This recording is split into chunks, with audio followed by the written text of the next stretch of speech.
Hey guys, we are here at the premiere of Blood Feast, and just look who we have here. Norm? It's you, Caroline Williams. And it's you, Norm.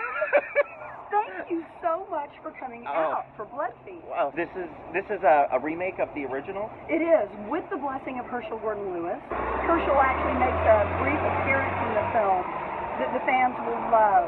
God bless him. And you called him Pesci. I call him Pesci. So, and he was the original godfather of gore and of splatter. And what Marcel did is he took what was essentially a relatively small film and he just grew it. He created an incredible story.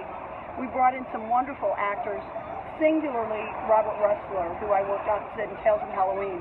And Marcel asked me, who do you think would be awesome to play Fouad Ramses? And I thought, you've got to have someone who looks like they're Egyptian. Okay. And would be returning to his ancestral home in Europe, in Paris. The first person that came to my mind was Robert Russler. He was my first screen kiss in Tales of Halloween. Aww. My first screen That was kiss. your first one? My first. I've never been the girl. Question. Compared to the original Blood Feast, is there more or less blood? There is more blood, and it is more extravagantly realized through Ryan and Megan Nicholson and their special effects lab. Okay. They came on board, and they've delivered an 80s style of special effects that the fans love. Like practical and... Sculptural, practical. They're the kind of special effects you want to put your hands in. They've also managed to pull off two very distinctive moments in this film that I don't know anybody else has ever even attempted before, which was the reason that we couldn't get a rating for such a long time. It's been nearly 2 years. Did it get a rating? To try to get it here. Not now. The MPAA put us through multiple tortures to try to come up with the art, which gutted the film of its reason for even existing. No pun intended. It was, a movie called Blood Feast has to be a feast. It's got to be a festival of blood. And the R rating, just didn't have any of those elements. This one very much does. And the culminating scene is, in fact, a feast for the eyes, and it is a feast for true horror fans who like their horror bloody and disgusting. Yeah. Don't say it, show it. And this movie shows it. Shows everything. Everything. You go back. I go way back. Texas Chainsaw Massacre 2. Yes. 1986. That was the one that got you connected with horror. Can you tell me about your audition process with Tobe Hooper? It's such a well-known audition story, and it inspires a lot of actors to be daring and take risks. We were in this long hallway.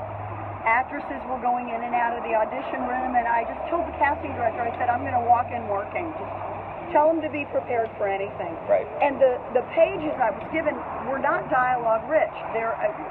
It was they live on fear, they live on fear. Everything else was action. And what I knew from that is that they wanted action. They wanted to see an actress that was going to be visceral and alive and engaged and energetic and able to work that action. At this time, the only other film was the original. Exactly. So you were going to have to come in guns blazing. And I had not read the second script. We only got our pages. So I wasn't familiar with the entire script until we actually started shooting. Okay. So I ran down that long hallway screaming at the top of my lungs. I burst into the room.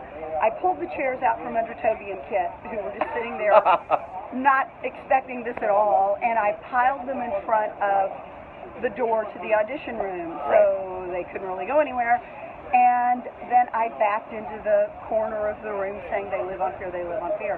And I think that's what they were looking for, because I'm a Texas girl, and if you're going to go all the way. You're going to go 1,001%. And so with Blood Feast, you're going big again. I'm going big again.